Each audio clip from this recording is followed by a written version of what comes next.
Hey there. Subscribe to my channel and also press this bell icon so you can get latest video notifications. And this is absolutely free. The test is in 4-part, Part 1, Part 2, Part 3, and Part 4. Now look at Part 1. 1. Gavin, a newly arrived student, wants to insure the contents of his apartment. He calls an insurance agent to ask for information. First, you have some time to look at questions 1 to 6.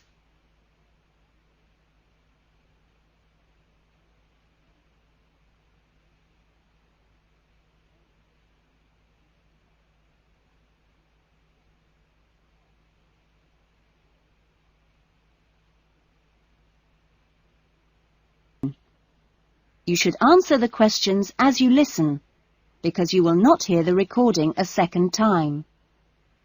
Listen carefully to the conversation and answer questions 1 to 6. Good morning, Diane Davis. Can I help you? Yes, I'd like to get some insurance for the contents of my home. Fine. When did you move into the house? A couple of weeks ago.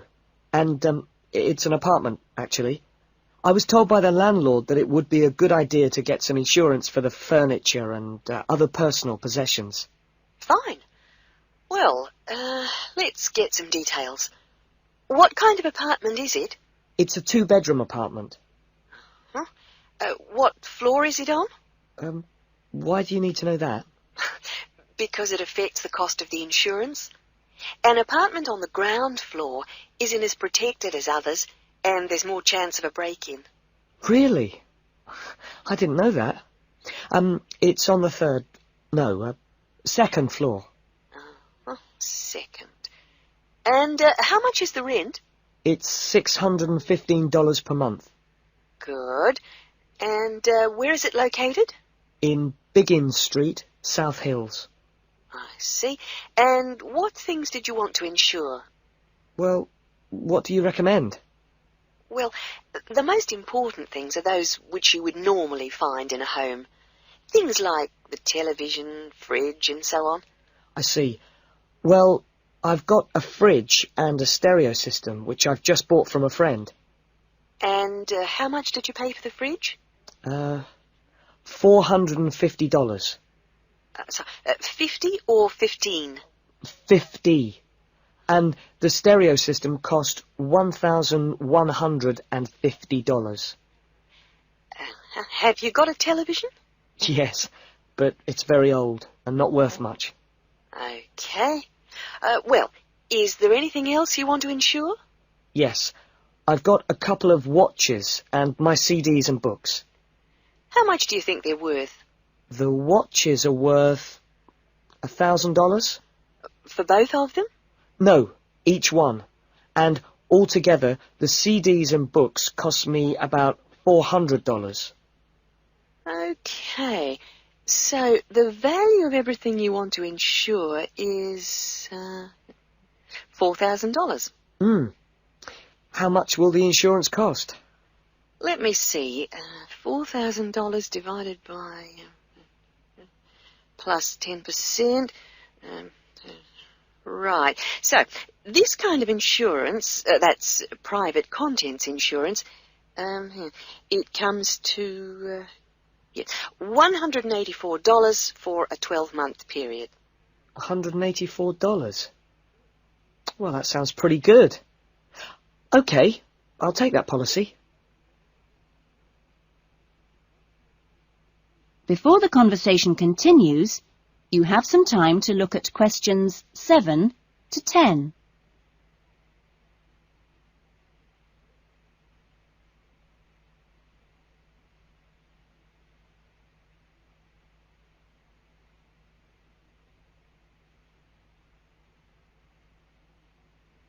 Now listen carefully and answer questions 7 to 10. Can I arrange the policy over the phone? Sure. Just let me get the details down. So, that's Mr. Gavin Murray. That's Murray. And the address is? It's 16C, Biggins Street, South Hills. Okay. 16C, Biggins Street, South Hills? That's right. It's 2 words. South Hills. And your date of birth is? 12th of November, 1980. And your contact number? Home phone number is 9872 4855. Right. And, you're Australian? No, I was born in London, although my mother is from Tasmania. Oh, really? Whereabouts? Hobart. I see. Interesting place. Now, are you working at the moment? No, I'm a full-time student at Sydney University. Right. Good. That is the end of part 1. You will now have half a minute to check your answers.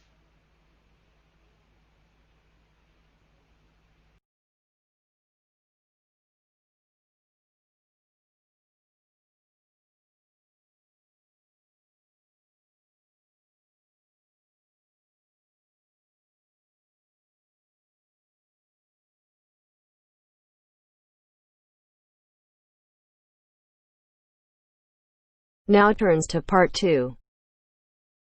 We'll hear 2 students called Mark and Gina asking their tutor for advice on the extracurricular project. First, you have some time to look at questions 11 to 14.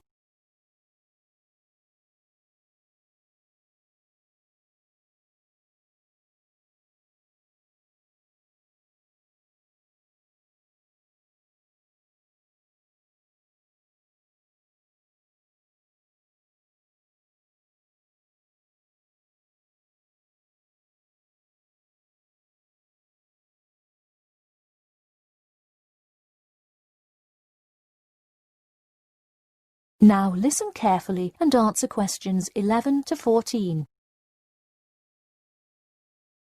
Hi Mark. Hi Gina. What can I help you with? So we were hoping you could help us with this extracurricular project. Sure. What is the topic? Attending business school. This sounds like a great idea. So you're going to explain the requirements for getting into business school? Not exactly. It will be more broadly about the experience, the academics, accommodation, and social experience that comes with being part of the business school. I see. So would your audience be the general public? Well, we would probably want more to focus on members of the institution. We would especially like to reach individual applicants to the business school. I see. Now, what form will this information be? You could give a talk to all the summer courses. All you'd need is permission from the course director. Or you could pass out information outside the student union. Those are both good ideas. What about sending out pamphlets in the mail? Most college students never check their mail. Maybe you could make a video and show it on campus. That's a great idea. We'll do the video. Great. And as members of the business school, do you have an incentive to attract new students? If so, this idea is a great way to do that. No, the idea actually came about because of how much students like us worry about their studies. Yeah, when I got into business school, there were a lot of things I had not prepared for, so the video would cover a lot of things Mark and I wish we had known upon entering business school. Right. Before you hear the rest of the talk, you have some time to look at questions 15 to 20.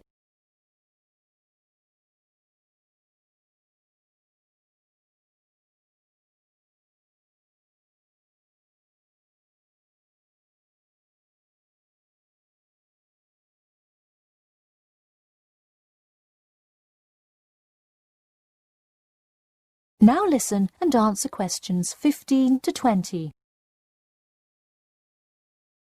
What would you talk about first? The first and probably most important section would be academics. Good idea. So, would you provide guidance on what courses to take? We want to focus especially on the approaches professors take, their teaching methods. It is far different than what students are used to in high school and even in liberal arts college. Good idea. And how long do you think you would spend explaining academics? We'll probably spend 7 minutes on it. We also have some ideas for talking about housing, food options and stuff like that. We're not really sure how to tie it all together though. I think it would be suitable to title that section Accommodation. What do you think? That could work. We'll definitely describe the different dining options at the cafeteria and then walk students through flats and the grueling process of finding one near the business school campus. Okay, so we would cover specifics on the cafeteria as well as flats. I think those are both helpful. We could spend about 6 minutes on accommodation and be sure to touch on those specifically. Great.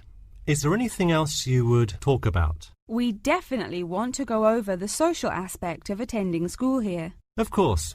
I think it's good to have a little fun once in a while when you're working so hard in school. I think we are going to introduce new students to the disco that so many upper-class men know and love. Maybe we'll include a few other places too, but that's the main one. We're also going to invite students to the international evening taking place in the first week of school as a great chance for our large international student population to meet a lot of other new students. It can definitely be hard to meet people as an international student. I think that is a great idea. You may want to spend slightly longer on this section than the other two. How about 8 minutes? That sounds reasonable. So overall, the introduction should take 3 minutes and then the conclusion should take 4, giving us a total of 28 minutes. I wouldn't rush your introduction. Maybe give it between 4 and 6 minutes. The conclusion, though, can be shorter since it's just a quick refresher of each of the topics. Give that not more than 2 minutes. Okay, so in total, the video should take about the same time, just more intro and less conclusion? Precisely. All right, we're going to get to work on our video. Thanks for your help. That is the end of part 2. You now have half a minute to check your answers.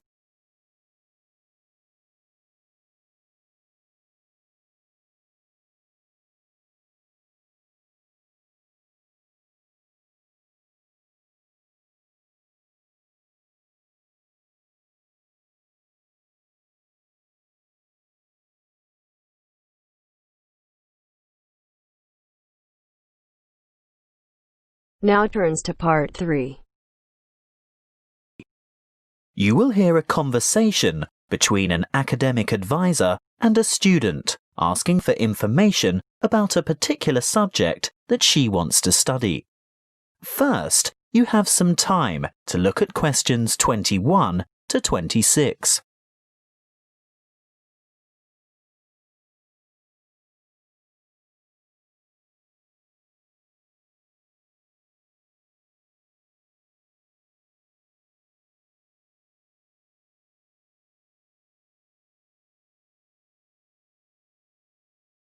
Listen carefully and answer questions 21 to 26. Come in and take a seat. Thank you. Now, you've made an appointment to see me with regard to one of the papers you want to enroll in next semester. Yes, that's right. It's the Globalization and Educational Change paper, GEC 692. Ah, well, I know the one you mean, but all the code numbers are going to change next semester, so although the course name will stay the same, the code will be ED995. Not that you have to worry about that. But the content will be the same, right? Oh, yes, to a large extent. The objectives are still to provide you with the skills and knowledge for analysing the challenges that globalisation poses for education. Yes, that's what I'm really interested in. The future of education. Not where we are now, but where we're heading. Well, You'll most likely enjoy the course because it'll give you the opportunity not just to explore, but also to document the advancement of new educational developments. And there'll be quite a lot of analysis involved. Yes, obviously. But once you've examined how education has been affected by cultural values and socio-economic structures, you'll go on to debate the pros and cons of the restructuring of public education in view of rapid globalization. I see, but when you say public education, do you mean worldwide? No. That would be far too large an undertaking for just one paper. You'd probably choose to work with the education system within your own state or country. Sounds interesting, but isn't it a bit restrictive? Not at all. From there, you'd move on to explore the impact of internationalization on curriculum diversity in both developing and developed countries. Have you had a chance to look at the assessment criteria yet? Actually, I have, and it makes me a bit nervous just thinking about it. Why's that? Well, I see that the first assignment starts with an illustrated PowerPoint presentation to the rest of the class. I've never done one before. No need to worry. You can get help with that. Anyway, this presentation isn't graded. It's what we call a formative assessment. The feedback you get will help you to finalise the written review. That's a review of those academic articles in the first part of the reading list, right? Yes, but you only have to choose 5 of them. That first assignment is worth 30%. And the second assignment? There are 2 parts to that also, and both are graded. 20 marks will go towards your participation in a seminar, and then there's a 5,000-word essay, which will be graded out of 50. Thanks. Before you hear the rest of the conversation, you have some time to look at questions 27 to 30.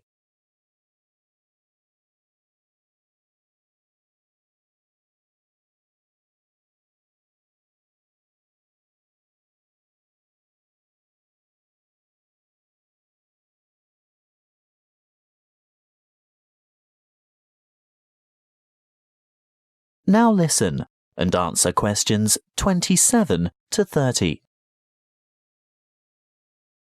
Is there anything else I can help you with? Yes, the reading list is quite long. Where do you think I should start? Well, I'd suggest you leave the articles until the semester is underway, but a good preparation would be to look at some of the major texts. These ones here. In any particular order? You could start with this one by Tower, here at the bottom of the page. Sorry, who? Tower. Tower, 2007, Comparative Education. That should give you a good basis. Then move on to Eliot, Educational Issues of the New Millennium. But be sure to get the 2008 edition, not the original 1998 edition, because so much has changed since 1998. The new edition has extensive revisions and a lot of new material. OK, so that's Tower first, then Eliot. I think I could handle a couple more over the summer break. Well, in that case, look for Brown's Education and Globalization, published in 2009.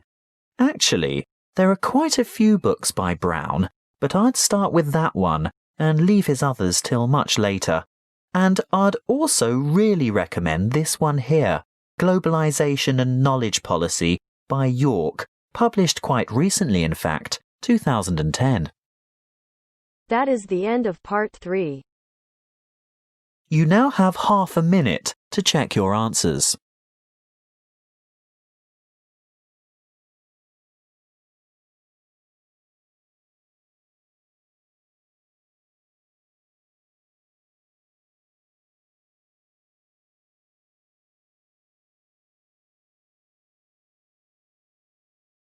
Now turns to part 4.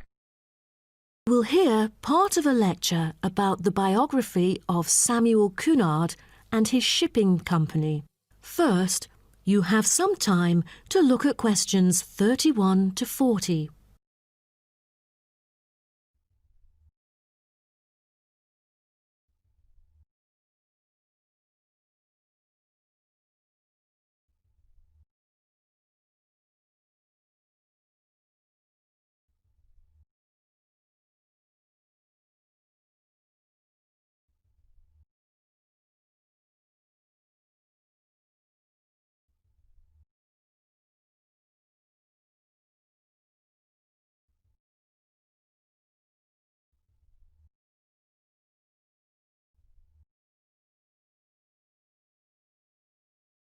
Now, listen carefully and answer questions 31 to 40.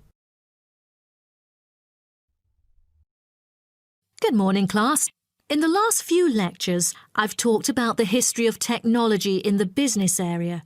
But today, I want to use Samuel Cunard as our case study, who was a shipping magnate that founded the Cunard Line. Now, Cunard was born in Canada. When he first left home, he was still a teenager. Then he came into a US company as a worker and learned how to sail there. During the War of 1812, Cunard volunteered for service in the 2nd Battalion of the Halifax Regiment Militia and rose to the rank of captain. He held many public offices, such as volunteer fireman and lighthouse commissioner, and maintained a reputation as not only a shrewd businessman, but also an honest and generous citizen.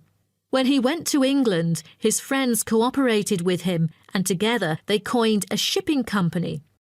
The company had instant wealth and could deal with more than one cargo, for its major business was in North America and the Atlantic. From then onwards, Cunard became a highly successful entrepreneur in British shipping and one of a group of 12 individuals who dominated the affairs of England. In 1838, the British government, impressed by the advantages of steam sailing for making regular passages, invited tenders to carry the transatlantic mails by steamer. Back then, mail contact through steamships brought more punctuality, while other types of ships were always delayed. The journey times were flexible, with a transatlantic crossing lasting for 6 weeks and with no fixed times of departure or arrival. So it was never known when the mail would arrive, or, since so many sailing ships foundered, whether it would arrive at all. What Cunard wanted, in line with the thrusting new technology of the Victorian age, was a maritime extension of the brand, new timetabled railways on land. Cunard's experience in steamship operation, with observations of the growing railway network in England, encouraged him to explore the creation of a transatlantic fleet of steamships, which would cross the ocean as regularly as trains crossed land, and that's why he went to the United Kingdom seeking investors in 1837. He set up a company with several other businessmen to bid for the rights to run a transatlantic mail service between the UK and North America for £55,000 annually for 10 years. The bid was successful. Almost at the same time, Cunard cooperated with an English businessman and established the British and North American Royal Mail Steam Packet Company, the ancestor of the Cunard Line. In 1840, the company's first steamship sailed from Liverpool to Boston, Massachusetts, with Cunard and 63 other passengers on board, marking the beginning of regular passenger and cargo service. Establishing a long, unblemished reputation for speed and safety, Cunard's company made ocean liners a success in the face of many potential rivals who lost ships and fortunes. Cunard's ships proved successful, and he then opened many branches. But the high costs saddled Cunard with heavy debts by 1842, so some of them went bankrupt. But what Cunard needed then was a port. After a lot of consideration, he finally opted for Boston because he was very familiar with this city where he had once worked it. Fortunately, by 1843, Cunard's ships were earning enough to pay off his debts and begin issuing modest but growing dividends. But the city did more than give Cunard silverware. Winters can be tough here in Boston. For example, in the year of 1844, one ship sank because of the winter freeze. The ship hit icebergs and caused a heavy loss to the company. Then, the board recommended the company to move to New York, and it was a huge success, and then became one of the biggest US shipping companies.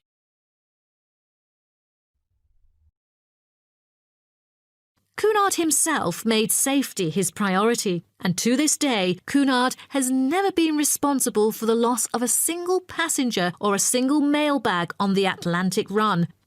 Cunard's conservative nature enabled his company to see off rivals and to take a measured and steady approach when it came to the introduction of new technology like radio communication.